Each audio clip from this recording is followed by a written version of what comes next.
like to have all of my skins kind of be the same skin, but just different styles. Like they're all me. Like I have my same hairstyle, my glasses, but just, I mean, you can tell.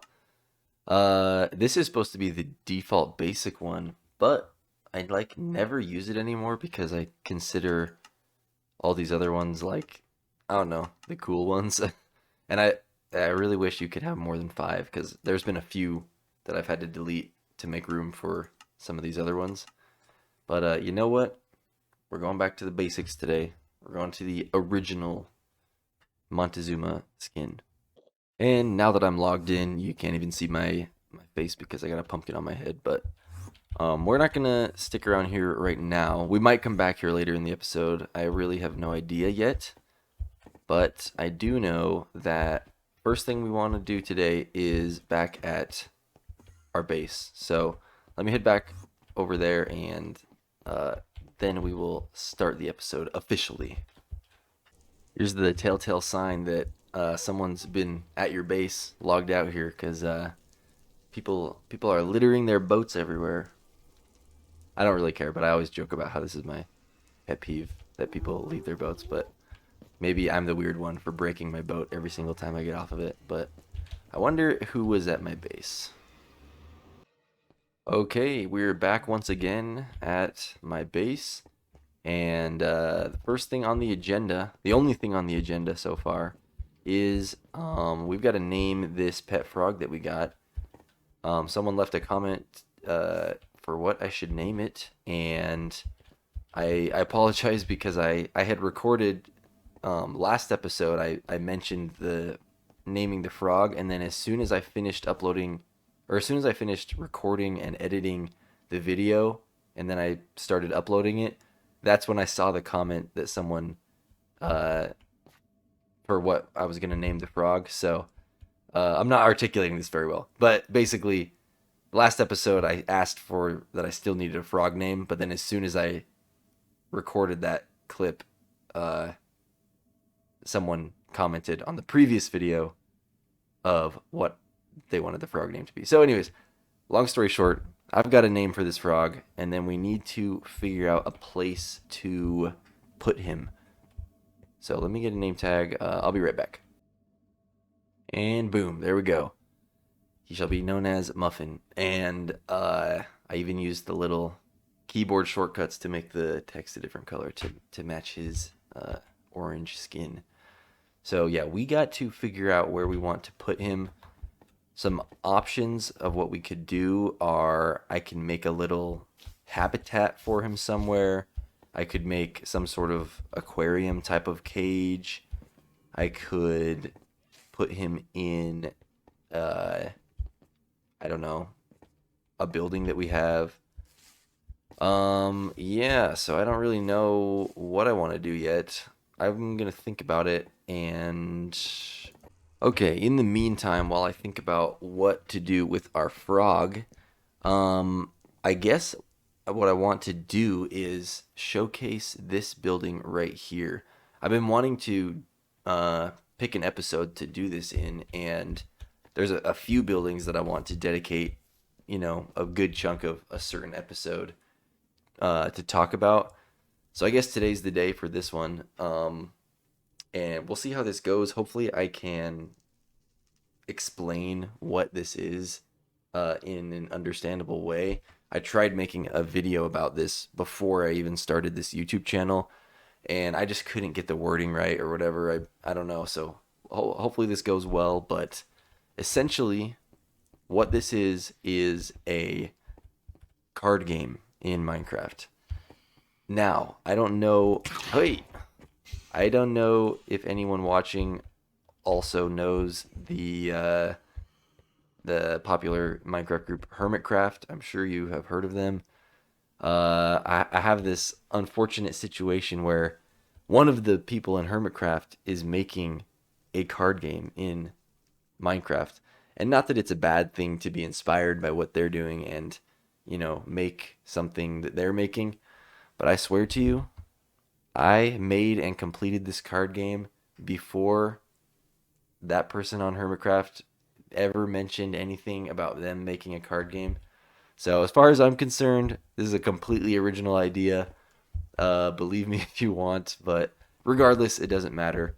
My game is played completely different than uh, that YouTuber's card game, so it's no problem. But anyways, it's a card game in Minecraft. We play it here on the server sometimes, and it is very fun. Okay, so how do you play Deck Destroyer? I'm gonna try to go through pretty much just the very basics. I'm not gonna overcomplicate it, but there is a whole rule book that I made, and I will, after I explain it. Basically, I want to show. I'll just flip through all the pages. So if you're interested in making something similar in your world, uh, you can see all of the rules, or if you're interested in making it and playing it yourself, because it looks complicated, and it is, but it's also really simple. It's just hard to explain. So I'm gonna do my best here. I'll flip through the pages, and then I'll probably add a couple clips of me and Samwise, or anyone else I can get on the server to play a game with me, so you can see what it looks like. But so let's start. Yeah, in this room here. This is not part of the game out here, by the way. This is I'll talk about this later, but this is essentially just the shop to buy cards. This is the game in here. So the game board has these three lines. One person's on this side, one person's on the other side. When it's your turn, or once you finish your turn, you flip the lever. The lights go on the opponent's side. Now it's their turn, so on and so forth. I guess I'll talk about this first, actually. Your health points are right here. You have 9 health, and your sacrifice board is right here. I'll talk about that later, but you have to sacrifice cards in order to summon uh,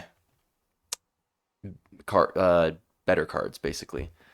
In a way, by the way, I forgot to say, this whole game was inspired by that game called Inscription, if you've ever heard of that. So it's similar-ish to that, but it's 2-player, and it is a little different. So, yeah, so basically on the playing board, you've got these 3 rows: red, yellow, and green. When you place down a card, you have to place them in green. So this is basically the buffer zone. Yellow zone is the defending zone. So if you move a card up, like each turn you can move the cards up. Yellow zone is defense. So if somebody attacks you from the other side, as long as your card is at least in yellow or red, you are now eligible to defend. And red zone is where you can attack from. So you cannot attack with your card unless you get all the way to red zone. Now the lines here correspond with the opponent's lines.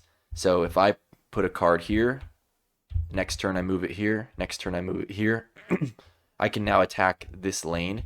If the other person has a card to defend, so if it's in red or yellow, then they can block the hit with that card based on the health points of that card versus the attack stat of the card I'm attacking with. And if there is no card to defend, then my attack goes straight through to the opponent's health. Kind of like Yu-Gi-Oh! In a way, if you've played that, where I think that's how Yu-Gi-Oh! Works, where you attack the monsters, and then if there's no monsters, you go straight to the player. And yeah, if you have a card, I should pull out a couple cards to give some examples. But if I have a card that has, let's say, an attack of 3, and they're defending with a card with a defense of 2, then my 3 attack would kill their 2 card, and the leftover one attack would go past it to their health points. So it rolls over. Yeah, let me grab a couple cards and I will show you what they look like, and I'll explain how that goes. Okay, so I've got my white shulker box, which is my deck. And before I show the cards, I guess I will point out these they're all labeled, but when you start your game, you put your deck on the hopper here, and then it randomly loads cards into the dispenser, and then when you press the button, every time you press your button, that's how you draw a card. So it's not a perfect randomizer. Like, it'll take them from the shulker box in order, and then between those 9 that can fit inside of the dropper, it will randomize those. So there is some strategy to arranging your deck, but at the end of the day, it will be at least partially random, partially strategy. Um, Over here, graveyard. If your card dies, you just chuck it in this hopper and it goes into this barrel. The anvil is supposed to be look like a gravestone or something. And yeah, that's that. Okay, let's look at a deck. So cards can just be any item, and I've just renamed them to be a card. So some of them are kind of goofy. I don't know. It's just whatever I could come up with how I wanted to do it. So let's take what's a good basic card? This wooden sword. This is a soldier. Okay, so let's say let me place this soldier down. Let's say I'm playing this soldier. So there's 3 numbers on every card. There is the green number, that's the attack, the blue number, that's the defense, and the red number, that's the sacrifice cost.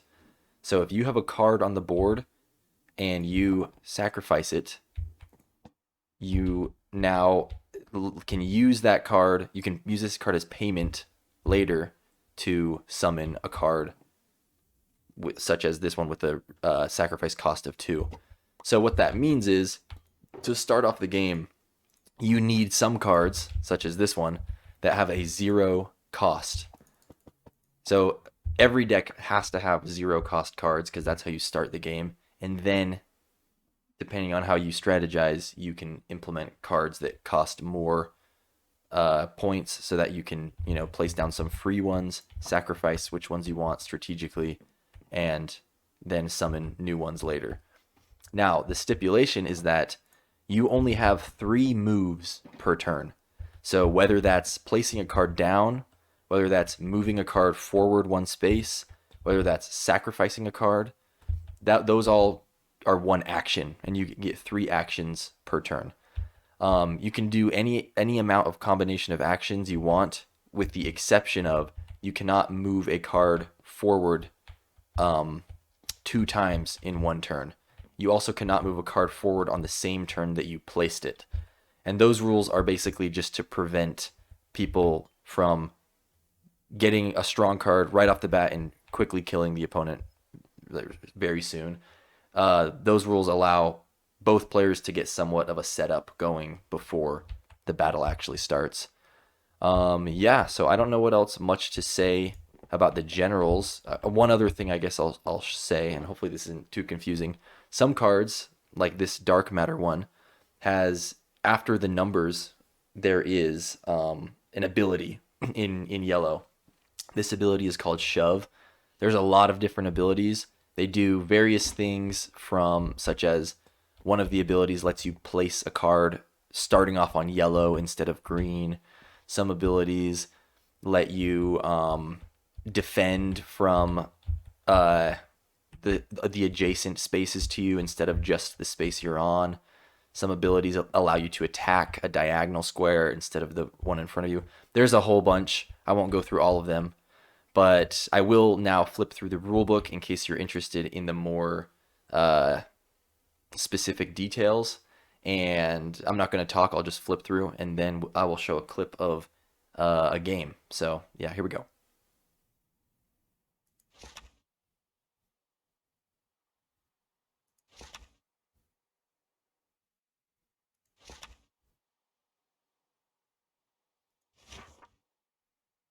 Okay, actually, I forgot to say this part here about action cards. There is some cards in the deck that are not playable cards with stats. They're just a card that tells you to do something, such as draw 2 cards, or you get 4 actions per turn instead of 3, that sort of thing. And you can use up to 1 action card per turn.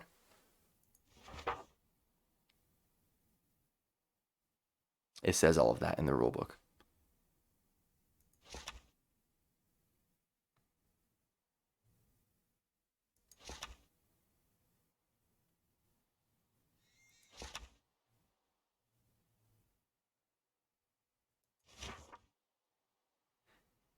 And then from this part of the rulebook onward is just a list of all of the different abilities. And as I create new cards occasionally, I will add new abilities that I want. But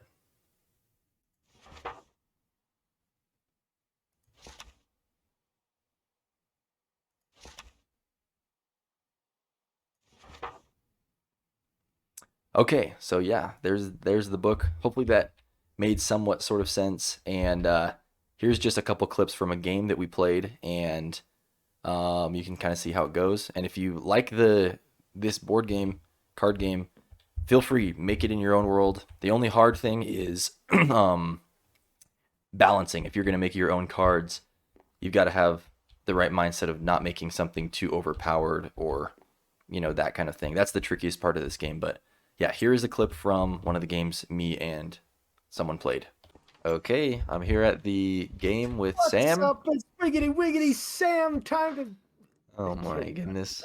I just wanted to be annoying. Don't actually put that in the video. Okay, we're here with Sam, and yeah, we're gonna Hello. play a game of Deck Destroyer. And this is Sam's camera account.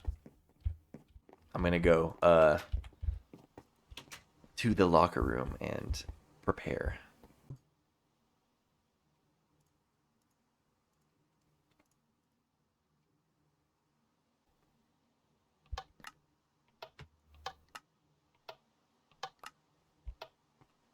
Okay, I will go first.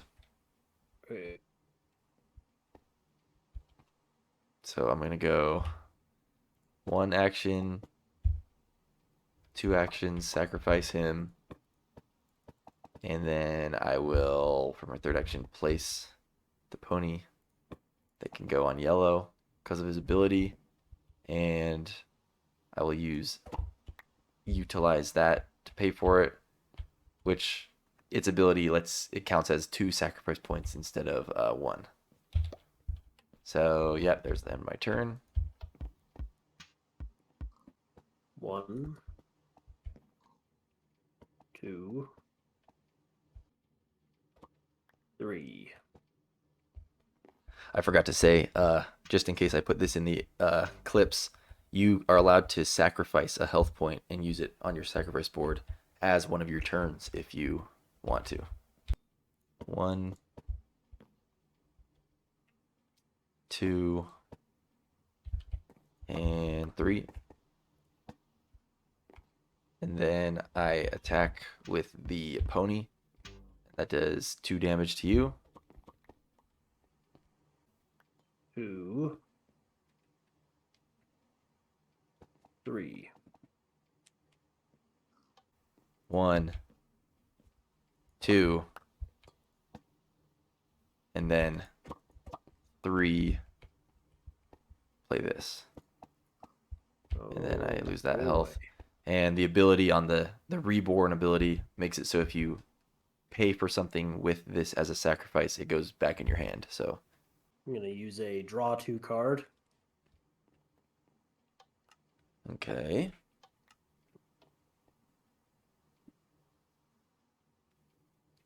Okay. Oh, hold up. I took damage. So this guy died from your pony, and I lost the health. Oh yeah, you're right. And then my guy took 1 damage. Your guy took 1. We're going to go 1. Gonna sacrifice both of these for 2 points. We're gonna go 1, 2. Oops.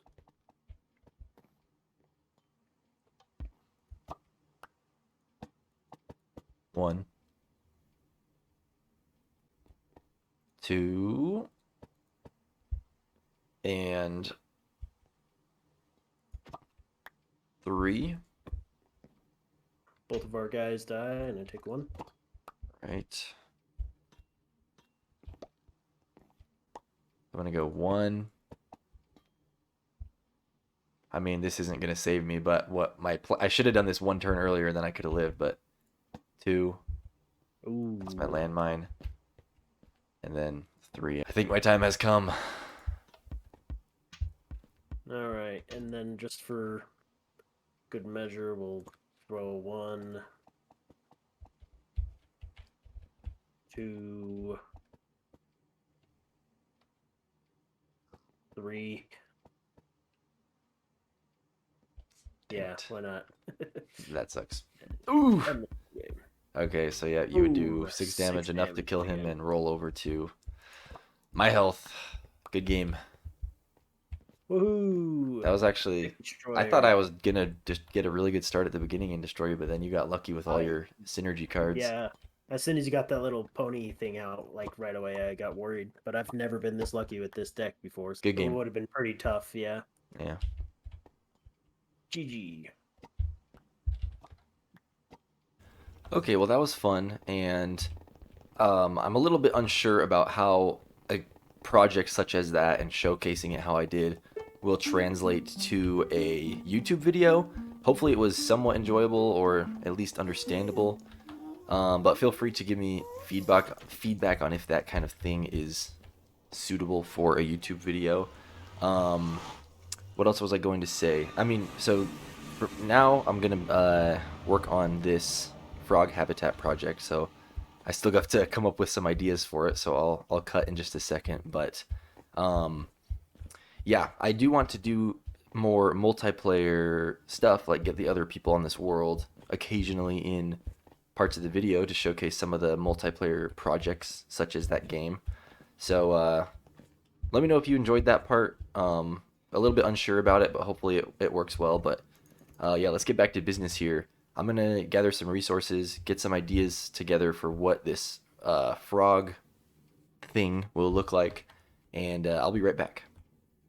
Okay, so after some looking around my base and contemplating, I think right here is the perfect spot. I'm gonna make really just nothing fancy. I think I want to put a little pond in. My baby's saying hi, by the way, if you can hear that. I'm gonna put a little pond in here.